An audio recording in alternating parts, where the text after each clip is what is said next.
Welcome back to DAT Build. Today, well, this is a very small white box, as you can see. There is no car present, nothing around me really, apart from a few bits and pieces, which I'll get back to shortly. The whole premise of this is more or less to, well, go back to fixing all of my neglected cars that I hoard at home. This is one of my sheds at my house that over time I have fixed up to what you see here. It's still not perfect, but compared to what it was, as you'll see here, it is 1,000 times better. Of course, I put shelving in, ran electricity, all that sort of business, so it is a proper functioning shed whereby I can do, well, a few things I'll get to later. I'm not going to give too much away just yet. So, every day at work I do, before I start, put in an hour of work into my Porsche Replica build. That's continuing. Once I start to get parts again, there is a delay with parts there, which is basically out of my hands. But on the weekend, I tend to slack off, and realistically, it is my relaxed time, so there's that. But I do have my collection, I'll put it nicely, of cars in which I used to enjoy the heck out of. And of course, I'm down to 2, which sounds really poor. Not so poor if you consider that really most people tend to only have 2 cars. I have a few more than that, so long story there. At the end of the day though, presently, I am going to be putting in an hour of work a weekend towards fixing my cars. So every time on the weekend, I'll either be in this shed doing something that I'll get to later because it's presently not in view anywhere. I'm still not finished actually, I'm a little behind. This is still missing a few bits and pieces to be a fully functional, so to speak, workshop for me anyway. But what I'm going to do whilst the sun is out, which these days is an extreme rarity, is get my parts that I purchased before and crack on with the cars in the driveway. So the very first car, I have quite a bit to do. Number one is some filters. So fuel filter and, well, cabin filter, I was going to say air filter. Cabin filter actually, the air filter and a few other bits and pieces were done along the way. They're still not too bad. The car really didn't get a lot of mileage for the most part. It was used as an off-roader, recreational vehicle, long-distance traveler, etc. and so on. So, yeah. Some spark plugs with the spark plug removal tool. More on that later. Maybe you might recognize some of these parts if you're keen-eyed, but apart from that, we'll get to exactly what the car is soon enough.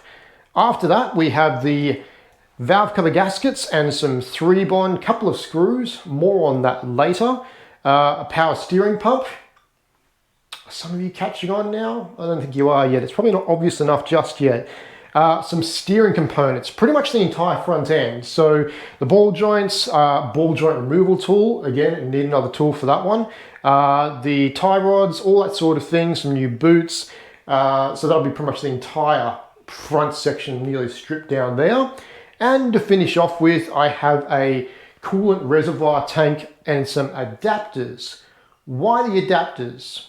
Again, we'll get to that later. That's going to be pretty much right at the very end. So this isn't actually going to be done in this order. I'm not really sure where to start, to be honest with you. It's there is more that needs to be done to the car. It has been sitting for quite a while. So the paint is, well, we'll see soon enough. But anyway, so hopefully the audio isn't too bad. It is rather echoey for me in here. I'll have to figure out what to do there, whether I get some foam squares and kind of fixate that in the walls. The problem is the white does kind of help with the lighting. It is a little dark.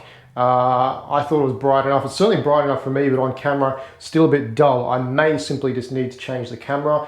I'm currently using a GoPro just because of space. It takes up a very tiny little space on the corner there, not even directly in the corner. Plus I've got a really wide view. It's pretty much from edge to edge along with the window here. So I've got the entire scope, which is brilliant because that's what I need.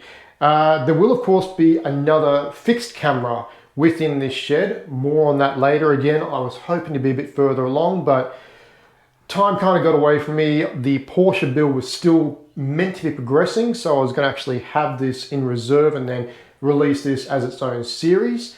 But yeah, because of parts availability, this is actually taken up the spot of the Porsche build this week.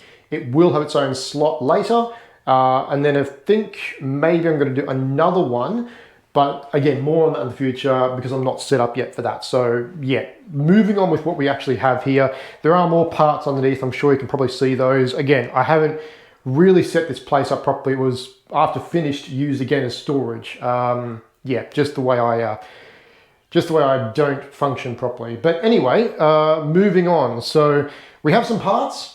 Maybe by now you've recognized a few bits and pieces here of what we're going to work on. Giveaway, obviously, it is a four-wheel drive, so therefore, maybe? No? Anyway, let's have a look at the car then.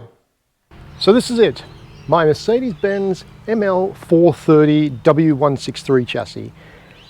As you can see, it is, it's been sitting for a while. Yeah, the body is awash with deliciousness, and it just really needs a good going over. So the paint's one thing, not too worried about that. It was an off-roader after all. If it's got scratched, it got dented, it didn't matter because, again, it was used as an off-roader as such. So did replace the tyres before I parked it here, but anyway, there is that. But yeah, so we'll have a bit more of a look over it, see just how bad it is, and have a look in the motor and see what's in there. So let's crack her open, and no battery, of course. Luckily, these still did have keyholes as such. Oh, okay. Whew.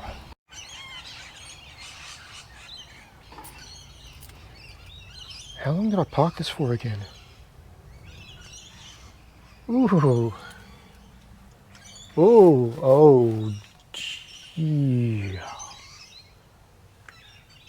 Yeah.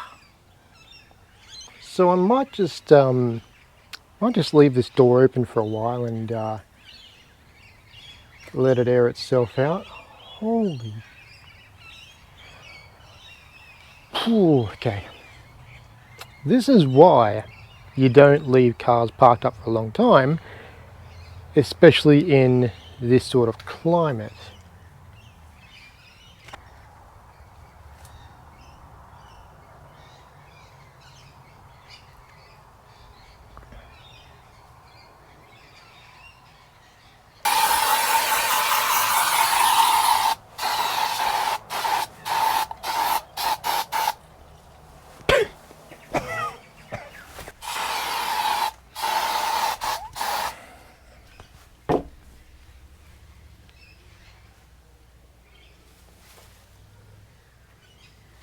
Ooh, damn.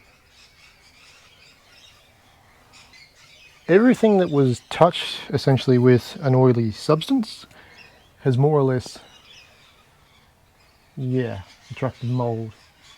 This is great. So that's another thing that's going to need to be rectified, which is exciting.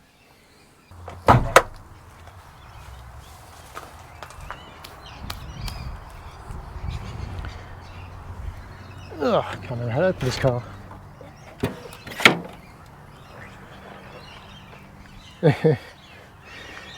Wow. It's been a while since I've looked in here.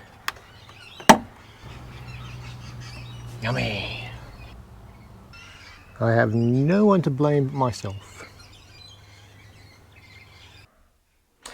So, yeah, I think the moral of the story is don't leave a car sitting for a really long time in a really damp environment with a fair bit of humidity and completely sealed up with a leather interior.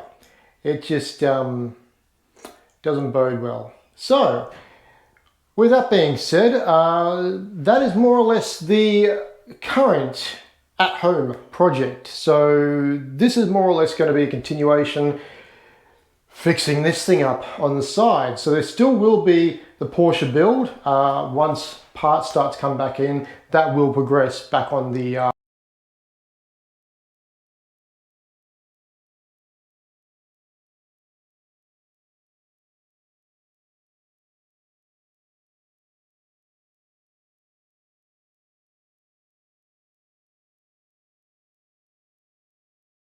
So I better wrap this up. Thank you very much for joining me, guys. As always, like, subscribe, comment below, etc. Tell your friends, tell your family, tell your neighbour that 1 hour of car week on a weekend can really keep mold at bay. Wow, I did not expect that. Anyway, guys, until next time, keep your windows open, keep the ventilation going. Cheers.